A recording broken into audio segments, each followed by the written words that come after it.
नमस्कार। तो आप सभी का स्वागत है आज की वीडियो में। आज हम डिस्कस करेंगे कि अभी जो वैकेंसी आई है यूपी टीजीटी पीजीटी की 2022 में, उसे किस तरीके से उसकी तैयारी करें और कैसे सफलता को सुनिश्चित करें। तो स्टार्ट करते हैं। सबसे पहले हम बात करेंगे टीजीटी के बारे में। देखिए, टीजीटी की जो वैकेंसी आई है 2022 में, वो कुल वैकेंसी है 3539 और जिसमें बालक के लिए 3213 वैकेंसी है और बालिका के लिए 326 वैकेंसी है। अगर हम बात करें कि टीजीटी के लिए जो एलिजिबिलिटी है, जो योग्यता है, वो क्या है? बैचलर डिग्री होनी चाहिए आपके पास में, यानी आपने अगर बीए किया है, बीएससी किया है, तो उससे संबंधित जिस विषय से आप फॉर्म भरना चाहते हैं उस विषय से संबंधित आपके पास में बैचलर डिग्री होनी चाहिए और आपके पास में बीएड होना ज़रूरी है।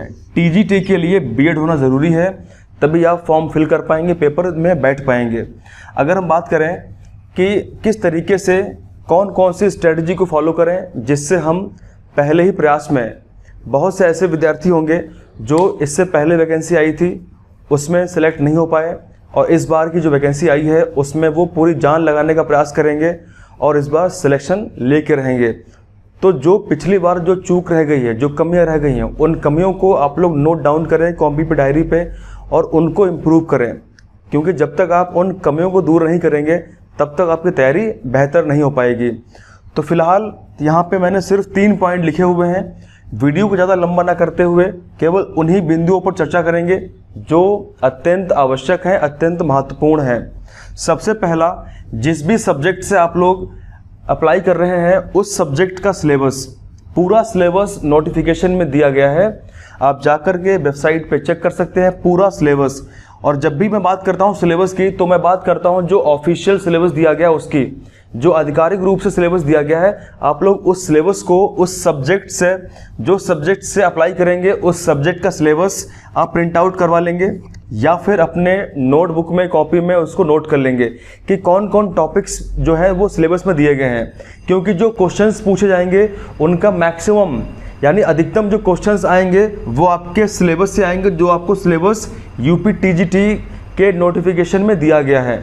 तो सबसे पहला काम आपका क्या है? सिलेबस को पूरा कंप्लीट करना, जो सिलेबस दिया गया है।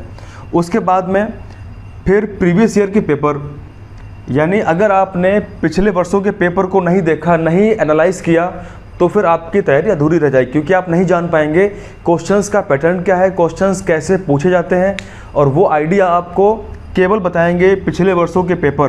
तो आप लोग ज़रूर पिछले वर्षों के पेपर, जितने अभी तक पेपर कंडक्ट हुए हैं पीजीटी के या फिर टीजीटी के, अभी हम बात कर रहे हैं टीजीटी की, तो जितने भी पेपर आपको मिल सकें, जिस सब्जेक्ट से आप अप्लाई कर रहे हैं, आप लोग ज़रूर उन पेपर्स को देखें और उन पेपर्स को सॉल्व करें। सॉल्व करने के बाद उसका पूरा निचोड़ निकालें कि कौन कौन टॉपिक से क्वेश्चन लगातार पूछे जा रहे हैं, उन टॉपिक्स को आप स्ट्रॉन्ग बनाएं। और इस तरीके से आप ये 2 काम करेंगे तो आपका मैक्सिमम आपकी तैयारी हो चुकी होगी। और बाद में बचा है स्टडी मटेरियल, यानी सबसे पहले आपने सिलेबस को देख लिया, उसके बाद आपने पिछले वर्षों के पेपर को देख लिया, सॉल्व कर लिया, समझ लिया, और अब आपके दिमाग में क्लियर कट आइडिया पहुंच चुका है कि आपको पढ़ना क्या है। तो स्टडी मटेरियल का मतलब है कि कोई अच्छी किताब, अच्छी बुक्स, अगर आपके पास में, अगर आपने बीएससी किया हुआ है या बीए किया हुआ है, तो आपके पास में आपके ग्रेजुएशन की जो किताबें रखी हुई हैं उन किताबों से आप पढ़ें।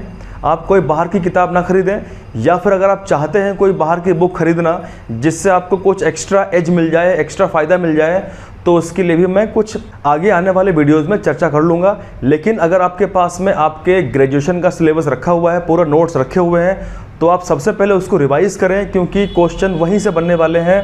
और एनसीईआरटी का जो सिलेबस है, एनसीईआरटी की जो बुक्स हैं, अगर आप हिस्ट्री से अप्लाई कर रहे हैं या फिर अगर आप साइंस से अप्लाई कर रहे हैं, तो आप क्या करेंगे? अपने बीएससी का पूरा सिलेबस तैयार करेंगे और साथ में एनसीईआरटी की बुक्स को भी देखेंगे जो आपके यूपी बोर्ड की किताबें हैं, क्योंकि अधिकतम क्वेश्चंस यहाँ से बनने वाले हैं। तो इस तरीके से आप अगर फॉलो करेंगे इन चीज़ों को, तो कन्फर्म है आपका पहले ही अटेम्प्ट में सिलेक्शन हो जाएगा। ठीक है, क्योंकि सिलेबस से बाहर कुछ नहीं पूछा जाता है। कुछ क्वेश्चंस होते हैं जो सिलेबस से बाहर के आते हैं। अगर आप इतना सब कुछ कंप्लीट कर लेंगे तो फिर बहुत कम चांस है कि सिलेबस के बाहर से कोई चीज़ पूछी जाए और आप ना कर पाएँ। आप इतना जब पढ़ेंगे तो आप कहीं ना कहीं क्वेश्चन को सॉल्व ज़रूर करके आएंगे, डायरेक्टली या फिर इनडायरेक्टली। अब अगर हम बात करें कि पीजीटी के बारे में, तो बहुत से ऐसे विद्यार्थी हैं जिन्होंने पीजीटी के लिए वेट कर रहे थे, वैकेंसी आएगी, और हम जानते हैं कि टीजीटी पीजीटी में वैकेंसी ज़्यादा नहीं आती है, तो कुछ इसी टाइप से वैकेंसी आती है। यहाँ पे अगर देखें पीजीटी के बारे में, तो पीजीटी में जो वैकेंसी आई है वो कितनी है, 624 वैकेंसी है, और उसमें जो बालक है उसकी 549 है और बालिका की 75 वैकेंसी है।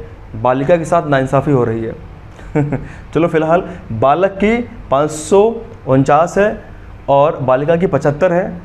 अगर हम देखें इसकी जो योग्यता है वो क्या है, तो पीजीटी के लिए मास्टर डिग्री होना आवश्यक है और बीएड होना आवश्यक नहीं है। यानी अगर आपके पास में बीएड की डिग्री नहीं है या एमएड नहीं है तो भी आप फॉर्म भर सकते हैं, लेकिन अगर आपके पास बीएड है तो आपको एक्स्ट्रा कुछ वरीयता दी जाएगी, एक्स्ट्रा आपको कुछ परसेंटेज का लाभ मिलेगा। अगर बीएड नहीं है तब भी आप फॉर्म भर सकते हैं, पेपर दे सकते हैं। अगर हम देखें कि यहाँ पर भी पूरा पैटर्न क्या होगा, वही पैटर्न होगा जो यहाँ पे डिस्कस हमने किया है टीजीटी के एग्ज़ाम्स के लिए। सबसे पहले अगर आप हिस्ट्री से अप्लाई कर रहे हैं या फिर आप इकोनॉमिक्स से अप्लाई कर रहे हैं या फिर कोई दूसरे सब्जेक्ट से अप्लाई कर रहे हैं, तो उसका सिलेबस आप डाउनलोड करेंगे वेबसाइट से। उस सिलेबस को प्रिंट आउट करा के अपने डेस्क के सामने चिपका लेंगे जहाँ पे रूम आपका है, ताकि वो सिलेबस में जो टॉपिक्स दिए गए हैं उन टॉपिक्स को पूरा दिमाग में स्टोर कर लें।